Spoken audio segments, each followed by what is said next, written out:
ఏదో జనాలకు ఉపయోగపడే 2 విషయాలు అడిగినందుకే నేను బతుకున్నా చచ్చానా అని ఆలోచించుకుని ఎంత ప్రేమ చూపిస్తున్నారు. అదే నిజంగా నిజాయితీతో వాళ్ళ కోసం ఏదైనా చేస్తే ప్రాణాలు ఇచ్చేస్తారు సార్. నిజం చెప్పు, నువ్వు సీనువా? చెప్పాను కదా సార్, సీను చనిపోయాడని. అసలు ఎవడరా నువ్వు? సార్, నేను ఒక జర్నలిస్ట్ని. టీవీ ఛానల్లో పనిచేస్తుంటాను. ఇంకో 4 రోజుల్లో నేను ప్రేమించిన అమ్మాయితో పెళ్ళనగా ఒకరోజు రాత్రి రోడ్డు మీద యాక్సిడెంట్ అయ్యి హెవీ బ్లీడ్ అవుతూ రోడ్డు పక్కన పట్టున్నాను సార్. ఆ టైంలో చాలామంది నేను తాగి పడిపోయాను అనుకుని నాకెవరూ హెల్ప్ చేయలేదు. తాగి పడిపోయినా పర్వాలేదు, నన్ను కాపాడుదాం అనుకుని ఆ తండ్రి కొడుకులు నన్ను తీసుకెళ్లి హాస్పిటల్లో జాయిన్ చేశారు.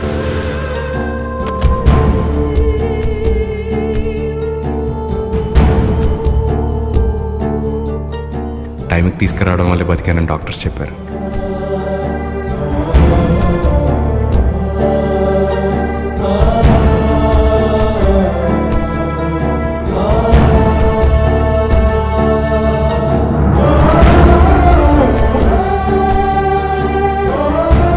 వారం రోజుల తర్వాత నేను హాస్పిటల్ నుంచి డిశ్చార్జ్ అవుతున్న టైంకి నన్ను కాపాడిన వాళ్ళకి థ్యాంక్స్ చెప్దాం అనుకున్నాను సార్. కానీ ఆ టైంలో నా గర్ల్ ఫ్రెండ్ న్యూస్ పేపర్ చూపించింది. దొంగ నోట్లు సరఫరా చేస్తూ పోలీసుల నుంచి తప్పించుకున్న ప్రభుత్వ ఉద్యోగి అని ఒక ఆర్టికల్ వచ్చింది. దాంట్లో నన్ను కాపాడిన వెంకటేశ్వరరావు గారి ఫోటో ఉంది. ఎందుకో నాకు నమ్మాలనిపించలేదు సార్, ఏదో జరిగిందనిపించింది. విషయం తెలుసుకుందాం ఆ రోజు రాత్రి పోలీస్ స్టేషన్కి వెళ్ళాను సార్. అక్కడ వాళ్ళ అబ్బాయి సీను బాధగా కూర్చుని ఉన్నాడు. అతని దగ్గరికి వెళ్ళి అతని తండ్రి వస్తారని ధైర్యం చెప్పడానికి ట్రై చేశాను. కానీ అతను అక్కడ ఉన్న తండ్రి కోసం కాదు, అప్పుడే 17 ఏళ్ళ కుర్రాడు యాక్సిడెంట్ చేయడం వల్ల అతను అమ్మ చెల్లి స్పాట్లో చనిపోయారని తెలిసింది. ఇంత చేసిన ఆ మైనర్ కుర్రాడు పేరెంట్స్ మాత్రం ఏదో బర్త్డే పార్టీలో చిన్న యాక్సిడెంట్ అయితే చిన్నపిల్లలను అరెస్ట్ చేస్తారా అని అడుగుతున్నారు. ఏమనాలి సార్ వాళ్ళని? ఆ టైంలో 4 తగిలించి పోలీస్ స్టేషన్లో అప్పచెప్పాల్సిన పేరెంట్సే ఇలా మాట్లాడితే ఏమనాలో అర్థం కాలేదు. సీనుకి ధైర్యం చెప్పి ఇంటికి పంపించాను.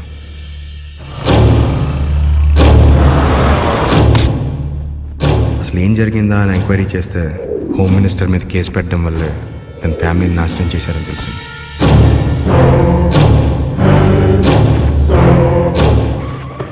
పోలీస్ స్టేషన్లో కంప్లైంట్ ఇవ్వడానికి వెళ్ళాను. కానీ అక్కడ హోమ్ మినిస్టర్ కొడుకుని చూసి వద్దనుకున్నాను. నెక్స్ట్ డే సీనుని కలవడానికి వాళ్ళ ఇంటి దగ్గరికి వెళ్ళాను. కానీ అప్పటికే సీను కాలి బూడిదైపోయాడు.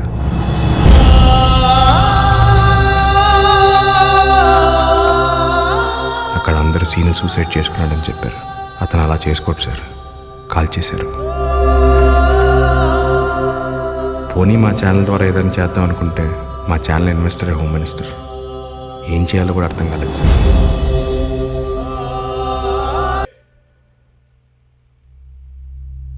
ఇప్పుడు ప్రజలతో మాట్లాడాల్సిన అవసరం వచ్చింది సార్.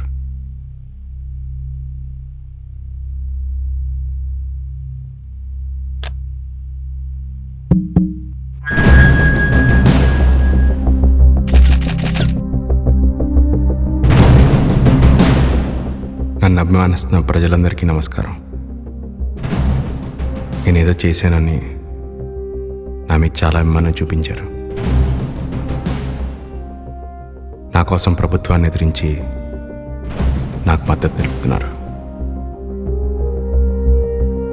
ఎందుకు? మీ డబ్బు స్వార్థపరుల చేతిలో నల్లధనంగా ఉండిపోతుందనా? లేక మీరు వదిలేసిన చిల్లర కోట్లుగా మారిపోతుందనా?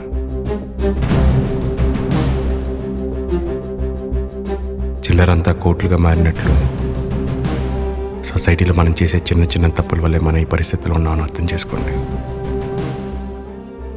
మనం తప్పు చేయట్లేదని అనుకుంటాం. తక్కువ దూరమే కదా రాంగ్ రూట్లో వెళ్ళడం, చిన్న తప్పే. మన పని త్వరగా అవడం కోసం లంచ్ ఇవ్వడం చిన్న తప్పే.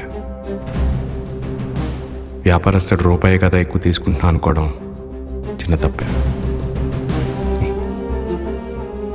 ఎవరినైనా తప్పెందుకు చేసావని అడిగితే దిస్ ఇస్ ఇండియా అని సమర్థించుకునే పరిస్థితికి మన దేశం దిగజారింది. ఈ తప్పు ఎవరిది? నాయకులది కాదు, ఉద్యోగస్తులది కాదు, మనది. 300 మంది నాయకులు తప్పు చేస్తే 10 కోట్ల మంది ప్రజలు పాడైపోరు. లంచం తీసుకునేది 100 మంది, ఇచ్చేది 10 లక్షల మంది. తప్పు ఎవరిది? పెద్ద పెద్ద తప్పుల గురించి వ్యవస్థ చూసుకుంటుంది. కనీసం మన స్థాయిలో చిన్నది అని అనుకునే చిన్న చిన్న తప్పుల గురించి మనం ఆలోచిద్దాం.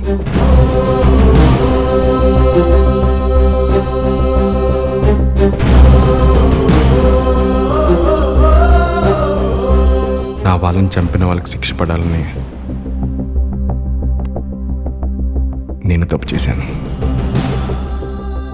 కానీ నన్ను ఒక హీరోని చేశారు. ఇప్పుడు ఒక నాయకుని కూడా చేశారు.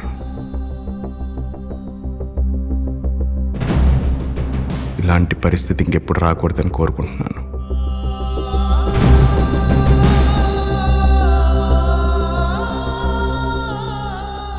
కొద్ది క్షణాల్లో సీఎం గారు క్షేమంగా బయటకు వస్తారు. జై హింద్. మేము చేసిన ఈ ఆపరేషన్ సక్సెస్ అయింది సార్.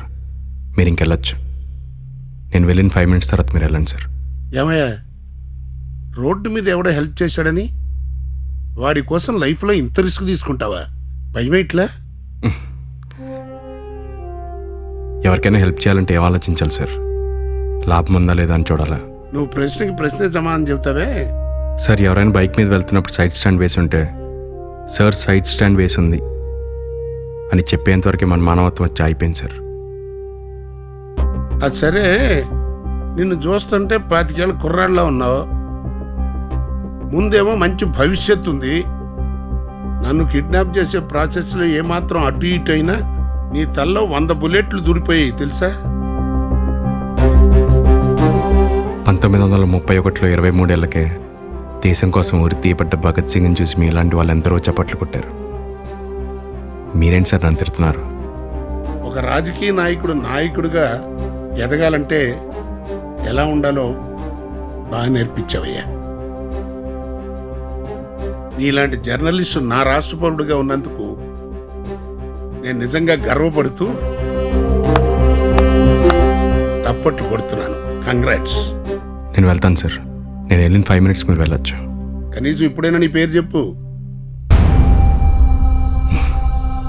నేను కూడా సీఎంనే సార్, కామన్ మ్యాన్.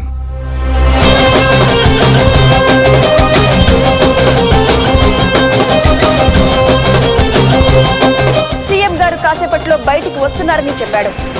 ముగిసిన హై డ్రామా.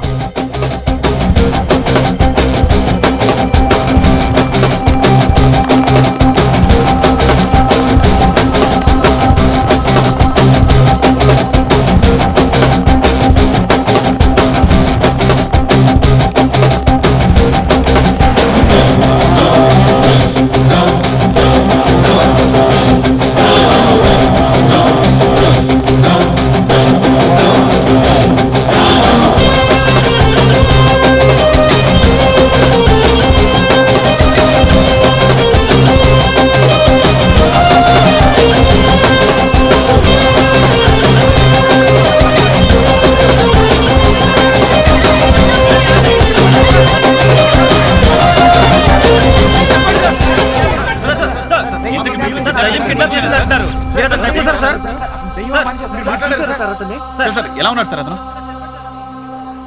అతను మనిషా దెయ్యమా అనేది ఇన్వెస్టిగేషన్లో తెలుస్తుంది. చట్టం తన పని తను చేసుకుపోతుంది.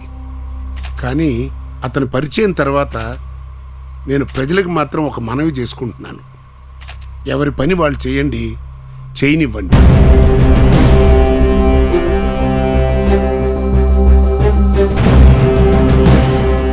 పార్టీ కోసం ఎక్కువ పనిచేసే నన్ను ప్రజల కోసం పనిచేసేట్టుగా చేశాడు. ముఖ్యమంత్రి అంటే ఎలా ఉండాలో ప్రజలు తెలుసుకుంటారు. కష్టపడి పనిచేసే గుణం ప్రజల్లో కల్పించాలి. ప్రజల కోసం పనిచేసే గుణం నాయకుల్లో కనిపించాలి.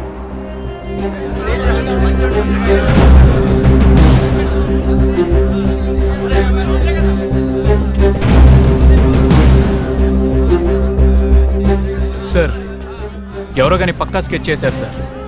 డాగ్ స్క్వాడ్ని తెప్పించి నాకాబందీ పెడితే గంటలో పట్టుకోవచ్చు సార్. పట్టుకుని ఏం చేద్దాం? వదిలేయండి.